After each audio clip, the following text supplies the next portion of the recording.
Opioid addiction has destroyed lives and families across the country and here in New Mexico. It's a crisis UNM Hospital's Milagro program has focused on, especially for expectant mothers who are addicted. Now, the goal is to break the cycle of dependency, but the program's medical director, Dr. Larry Lehman, says methadone and buprenorphine treatments aren't always successful. That's why Dr. Lehman is about to launch a first-of-its-kind study to address the underlying mental traumas that feed addiction. Now, the program uses MDMA, a drug popularly known as ecstasy or Molly. But as Dr. Lehman tells senior producer Lou DeVizio, when given in a controlled setting, it can help moms overcome trauma-driven addiction and improve their bond with their child. I want to talk about how you got involved with the Milagro program to begin with. What made you want to work with expectant mothers? Sure. I was originally trained as a family medicine physician. Then I did some additional training in obstetrics, and so we had a whole maternal and child health program where we were taking care of mothers and babies. And people thought that was a great model to get involved with the opioid population. So initially I took care of the babies for a few years. Then I was invited to be the medical director of Milagro. And so that's about maybe 12 years ago. And started doing that work. And that was, I kind of naturally led in actually to this work because, what I learned from that is I learned more that the heart of addiction is actually trauma and wounding that's occurred. And that, doing work like this study actually is the first one to look at, medications that can actually help people process their trauma. So one of the medications that's being used right now is methadone. Are there any drawbacks to that type of treatment for? Yeah, so there's two main medicines. There's methadone and there's buprenorphine. Methadone, it's great, for people, to be getting off of heroin, fentanyl, oxycodone. Methadone is very restricted, and so people have to get their doses either every day or they can get some take home, so they're a little bit tied into the system there. Some people find that they have some side effects with methadone, and they feel, sedated from doing that.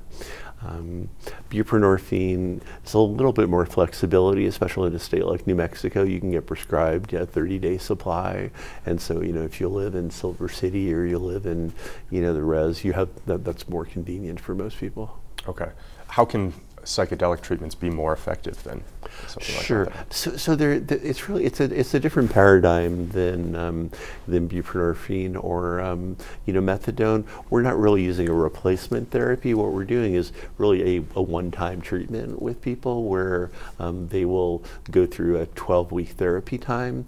They'll have we call it MDMA assisted therapy, and I think that's important. It's not that the medicine itself can cure addiction or trauma.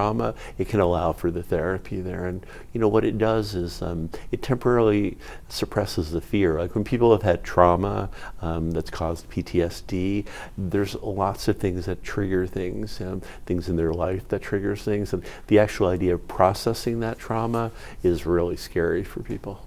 Now, when you mentioned trauma, how can you nail that down? How important is it to get to that before we see any other signs of progress in terms of dependency? Yeah, well, let me describe a little bit how the MDMA therapy works. So the people that are eligible for this study have opioid use disorder. They're stabilized enough, to do the therapy, which means methadone or buprenorphine, and then they've had children within the last 6 to 12 months.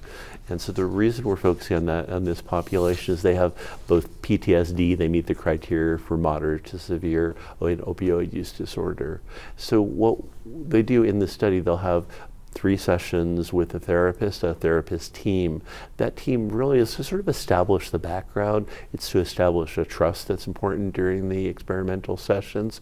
My experience as an MDMA therapist has been that it often goes deeper. It goes into wounding that happens in childhood, whether it's actually abuse or neglect, and so it goes back into what we call, sometimes we'll talk about in trauma, we'll say big T and little t. Big T is something like a military trauma, exposed to somebody in the family being killed with violence, sexual abuse. The little trauma though can happen if your parents were addicted to heroin and you didn't get the same amount of care. So there's something called intergenerational trauma, and we're hoping that this will help with the intergenerational trauma as well.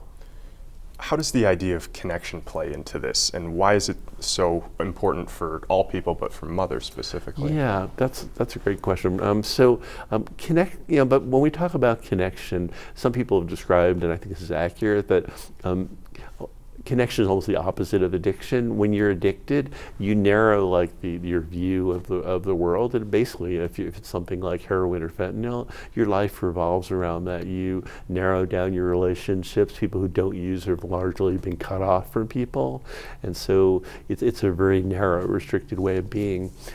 By looking at connection, we're talking about it at multiple levels. Like one connection is simply like, what's your connection to family, people in the community, people to support you. Some of it is more internal. What's your connection to yourself? I mean, kind of your own internal processes, and some of it is broader too. It's actually connection to things like the natural world.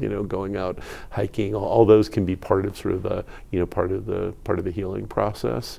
The classic psychedelics, things like psilocybin, work I think very directly on affecting interconnectedness in the brain and the outer level. MDMA works a little bit different. Now with the mother specifically, a connection with her child, how will this treatment help in that process? Is that an important thing that you need to help facilitate? Yeah, we think so. And I always want to, this is research, so we don't really know what we're going to find out.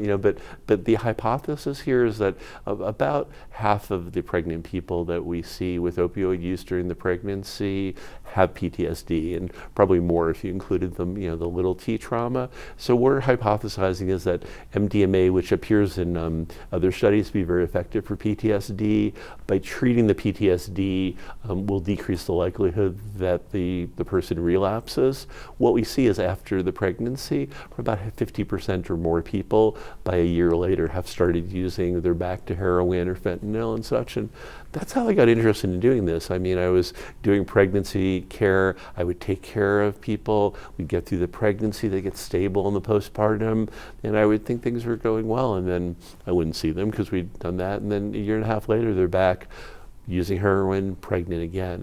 And I saw that over and over again. Eventually, maybe I'm not really getting at the heart of this. And so the hope is that by treating the PTSD will affect the resumption of the opioid use, but also, when people have had trauma, it affects our ability, connection, to be able to connect with people. One of the deepest connections is the maternal-infant bonding connection. And so that's one thing we're going to study. We're going to be looking at how the people are bonding with their baby, how are they going to be doing that, and how does that change during the study. And the hope is that it'll help with what's broadly called maternal-infant attachment. And that's one of the factors that we think is part of intergenerational trauma. Part of it is like if you grow up in the family when there's active use, part of it is if you've been exposed to your own trauma, but part of it appears to be transmitted through the mothers, and that can happen at every levels, from like genetics and what's called epigenetics, and it can happen also through the way that people relate the attachment. Can you explain why people can't do this themselves, why this needs to be in a controlled setting? You can't just go get some MDMA and refrain your own mind. Yeah, thanks so much for bringing that up, because we don't want people to, so first of all, if they're doing it themselves, they are probably using street drugs. The street drugs that are sold as MDMA, and they have names like ecstasy and Molly, by and large, they may or may not have MDMA. They're contaminated with amphetamines and other substances, so they won't actually be getting actually even the drug there. But really, there's what we call the container here, within the therapists are really the containers, so that before they enter the experimental session, they'll have had at least 3 sessions before the first one with the therapist team. We'll be there for the whole time with them, and so we'll establish a trust during that time. Once you have the trust there and you have the use of the MDMA, it's not a very directive therapy. I'm not, sitting there while they're doing their MDMA saying, talk to me about your trauma. We're just there for them. And what happens is when you take away that deep fear, then the triggers with the MDMA, people naturally want to talk about their trauma. They've been prepped for the idea that this is a safe place to talk about that. while they're doing the MDMA, they'll usually start out with eye shades and headphones, and they'll initially go within. And often what will happen is they'll go back, they'll relive some of the scenes in their trauma, and multiple times during the session, which lasts about 5 hours, they'll come out, take their eye shades off, and we're just there for whatever they want, but they want to talk. They want to talk through the trauma. When will your study begin, the MDMA study? Yeah, we're anticipating starting in about 3 or 4 months. Okay. We have a couple of, we've gotten, it's about a 2-year process to get this going. You need to get approval by the FDA, approval by UNM. The DEA will be coming to visit us in a month or two and looking at the facilities. We're still in the fundraising process. I wanted to mention this study is actually rather unique. So MDMA has been used in different ways around the world. This is actually the first study that'll be done for opioids. It's only the second study in the whole world as far as with substance use. They've done some work with alcohol, and so this really is sort of a unique opportunity for us to actually see, does this work? Does actually treating PTSD with MDMA help that part of it? Do you think that a successful study like this could help people understand that you can change if you can change your mind to become a better version of yourself, maybe that's not the best way to phrase it, but to be able to change your mind? How important is it for people to know that that is possible? Yeah, that's a beautiful question. So I think a key part of how does MDMA work, and I think what it does is it allows people to reframe their memories, kind of understand their memories from a different point of view, understand what is their potential. It gives them a glimpse of for a 4 to 6 hour period, living without that fear, living without those triggers, and so that can help model there. But what's happening is they're bringing up their traumas, and there's a certain beauty of seeing this process, seeing someone who came to see us for for relationship trauma, and by the end of the 3rd session, they're processing through their deeper childhood issues, and people have said, which I think is accurate, that there's a potential to achieve the same thing that may take many years in other therapies in a relatively short time window. So we're excited to have this happening here in New Mexico.